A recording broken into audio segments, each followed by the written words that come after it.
Nasib Richard Eliezer sebagai anggota Polri pasca vonis 1,5 tahun penjara segera ditentukan dalam sidang etik. Divonis ringan, apakah Eliezer bisa kembali berseragam polisi?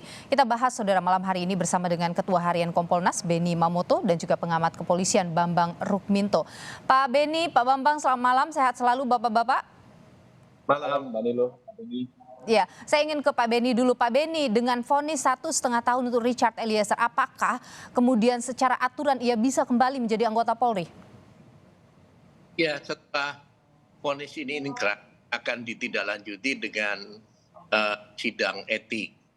Dan saat ini sedang dipersiapkan dan nantinya Polres juga akan hadir mengikuti persidangan tersebut. Dalam tersebut itulah nanti akan dipertimbangkan beberapa hal ya.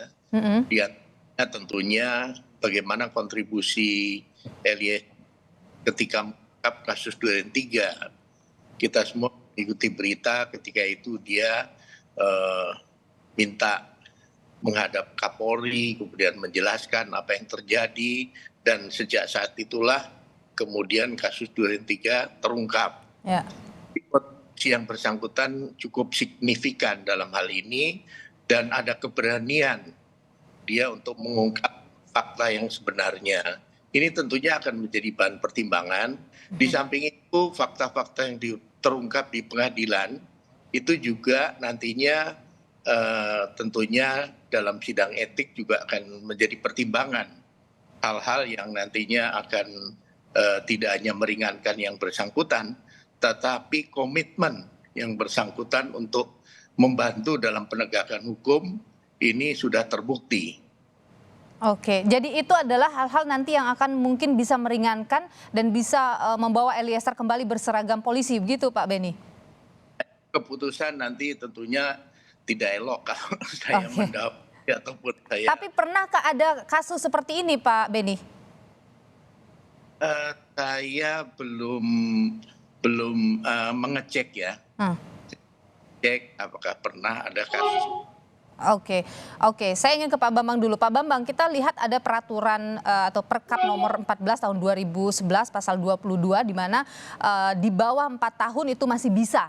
Tapi kalau kita lihat lagi ada peraturan pemerintah nomor 1 tahun 2003 bahwa pemberhentian dengan tidak hormat dengan pidana penjara tanpa batasan waktu. Nah, kira-kira kalau Anda melihat yang mana yang kemudian digunakan dalam kasus Eliezer ini?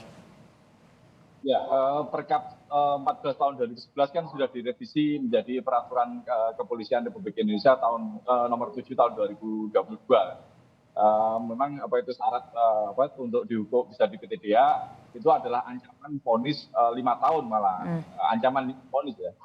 Artinya kan ada apa itu terkait dengan kasus Eliezer ini yang diancam hukuman mati, ini tentunya jelas berbeda, jauh dari bahwa Eliezer ini mendapatkan keringanan hukuman menjadi 1,5 tahun, 1,5 tahun karena sebagai justice kolaborator. Ini persoalan lain dan dia seharusnya sudah cukup bersyukur. Tetapi kan peraturan adalah peraturan kepolisian adalah peraturan kepolisian, dan kemudian peraturan kepolisian ini pun juga harus merujuk peraturan pemerintah 1 tahun 2003 itu yang mensyaratkan hanya dipidana itu harus sudah layak untuk di PTDH. Karena kalau ukurannya hanya vonis bisa 1,5 tahun, bisa 1 tahun. Nanti seorang anggota polisi yang mungkin melakukan tindak pidana, mungkin mencuri sepeda motor temennya gitu ya, tapi tidak dipidana hanya sekitar 1 tahun misalnya. Ini bisa lolos juga. Artinya kan ini terkait dengan etik, sidang etik ini kan terkait dengan etika profesi kepolisian. Berbeda sekali dengan pidana itu. Makanya seseorang yang sudah melakukan tindak pidana ya sudah layak untuk di PTDH. Oke, jadi menurut Anda Eliezer layaknya adalah kena PTDH tadi? Iya, harus PTDH. Hukuman 1,5 tahun ini kan tidak menghapuskan fakta-fakta bahwa dia yang melakukan penembakan yang mengakibatkan rekannya sendiri itu meninggal dunia, seperti itu. Tapi kalau tadi Pak Benny mengatakan, Pak Bambang, bahwa mungkin ada pertimbangan-pertimbangan soal bagaimana kontribusinya di Polri dan kemudian kontribusinya dalam mengungkap kasus pembunuhan Yosua ini. Bagaimana Anda melihat itu? Kalau itu dipertimbangkan dan itu menjadi keringanan yang membawa Eliezer kembali berseragam Polri?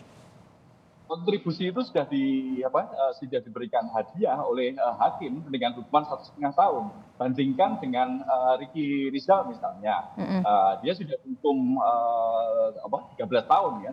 Artinya kalau Eliezer ini tidak menjadi justice kolaborator, hukumannya jelas lebih dari 20 tahun ya, atau minimal 20 tahun. Sekarang dia sudah mendapatkan diskon dari pengadilan umum. Seharusnya dia sudah diterima, tetapi terkait dengan etik profesi ini harus tegak lurus. Polisi ini adalah penegak hukum, penegak aturan. Kalau kemudian aturan ini dilanggar sendiri oleh kepolisian, artinya polisi bersikap permisif terkait status Eliezer yang sebagai justice kolaborator, ini akan menjadi presiden buruk ke depan gitu. Karena hal serupa akan bisa terjadi seperti itu. Oke, jadi ini bisa jadi presiden buruk. Saya ke Pak Beni. Pak Beni, kalau Eliezer kembali masuk, menurut Pak Bambang ini akan jadi presiden buruk. Lebih baik dia ya udah diberhentikan dengan tidak hormat saja. Saya ingin tahu kalau dari Pak Beni, sebenarnya kriteria seseorang atau anggota Polri itu bisa diberhentikan dengan tidak hormat itu seperti apa sih?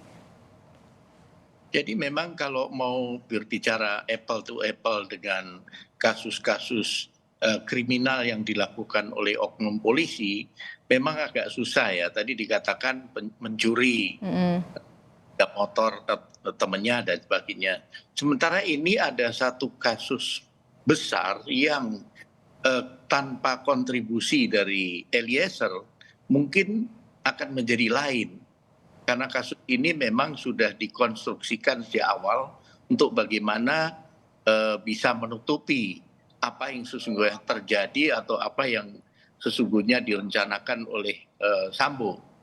Nah, kontribusi besar inilah tentunya akan menjadi bahan pertimbangan dari KKIP nanti.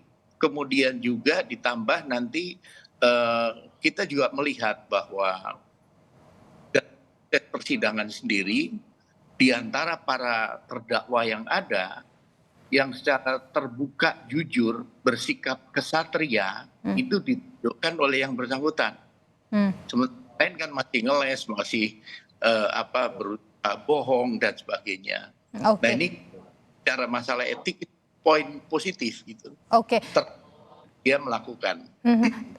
Kalau Pak Bambang tadi menyebut bahwa ini bisa jadi presiden buruk untuk Polri, bagaimana? Nah, oleh sebab itu nanti sudah tentunya akan dipertimbangkan ketika KKIP berjalan, banyak hal yang nanti akan dibahas.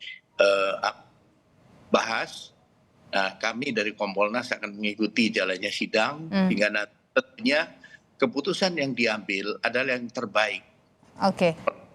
Institusi, kedua juga untuk yang bersangkutan. Tapi kalau pandangan Kompolnas sendiri, Anda sebagai Ketua Harian Pak Beni, layakkah Eliezer kembali berseragam Polri? Sekali lagi kami tidak mau mendahului keputusan dari KKIP ya. Tidak elok kalau kami memberikan pendapat yang nantinya bisa ditafsirkan macam-macam. Harus baginya.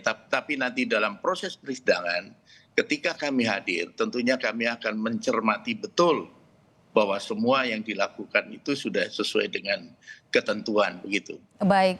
Nanti tentu kita akan nantikan ya Pak Bambang dan juga Pak Beni bagaimana kode etik nanti mempertimbangkan apa yang dilakukan Eliezer baik dan buruknya jika ia kembali ke anggota Polri. Terima kasih Ketua Harian Kompolnas Pak Beni Mamoto dan juga pengamat kepolisian Bambang Rukminto. Sehat selalu Bapak-bapak.